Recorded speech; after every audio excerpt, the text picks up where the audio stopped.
When most people think of Tahoe, they think of the lake and the mountains, but they often forget that Lake Tahoe Basin is also home to Tahoe National Forest. Tahoe National Forest is located around Truckee, California, west of Desolation Wilderness. This land was originally inhabited by the Washoe tribe for many generations. Truckee became a popular city during the Western expansion before becoming a booming gold and silver mining town. This quick expansion led to the 1859 Comstock lode that eventually cleared 80% of the trees from the forest. On April 13, 1905, President Roosevelt declared the Lake Tahoe Forest Reserve to become Tahoe National Forest in order to preserve the already damaged forest. The initial process of declaring the land as a protected area took longer than expected due to the ongoing Potato War of 1857. When the government refocused on declaring the area as a national park, they had many disagreements about this, and ultimately it did not become a national park, mostly due to the growing amount of developments in and around the designated area. The Potato War of 1857 was the last war between Washoe people and settlers. Settlers began killing the Washoes for stealing potatoes from their farms, even though the tribe believed they still had full access to their native land. As Virginia City's need for lumber grew, many farms became pine groves, forcing people to turn to the lake as a new source of food, eventually creating problems within the lake itself. The area was singled out due to the intense amount of logging and forest fires that were occurring. The protected area was created to limit and stop these things from occurring at the rate they were. The forest is around 20% of its original size after the logging campaign.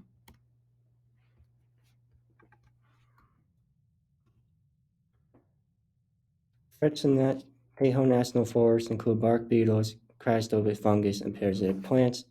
Bark beetles feed directly on the surface of the trees to weaken their structure. Some species will lay eggs within the tree. The Cryptosaurus fungus is a disease that attacks these trees that have been stressed by drought and winter injury and other factors. Will rarely kill the tree but does deform them severely. Parasitic plants are invasive and they get their nutritional requirements by feeding off other plants around them, in this case the trees. For our focal set, we chose parasitic plants such as mistletoe and dorador. Those are plants that obtain their nutrients from other plants around it. In the case of Tahoe, this is a threat because these trees are attacked by this plant type and end up dying from the loss of nutrients. The indirect threat with these plants are that they increase the competitive status of other invasive species. Their underlying cause is that they act as a host for bacteria and fungi via a symbiotic relationship.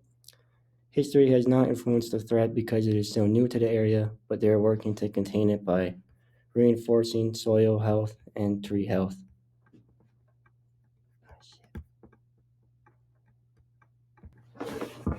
So for our protected area management, key management principles is monitoring and evaluating, risk incident managing services, and integrated pest management.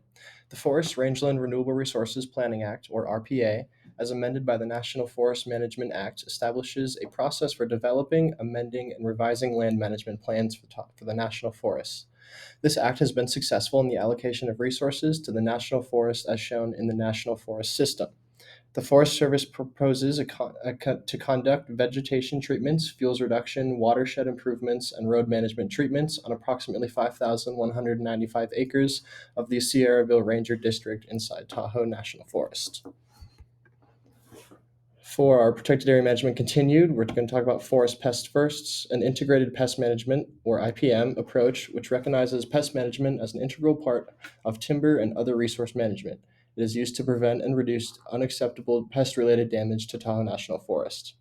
The next section is sensitive plants. To maintain the present populations of sensitive plant species, Tahoe National Forest has developed a sensitive plant program with standards and guidelines.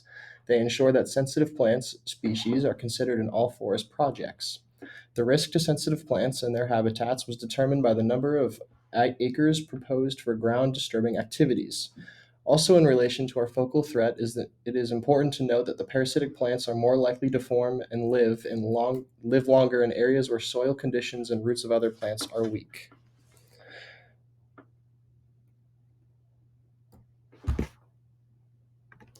And for our last slide of protected area management, the American River Ranger District, or ARRD, of the Tahoe National Forest has identified a landscape restoration area where there are significant opportunities and needs to reestablish natural fire regimes and improved ecological function through multiple landscape ecological restoration projects.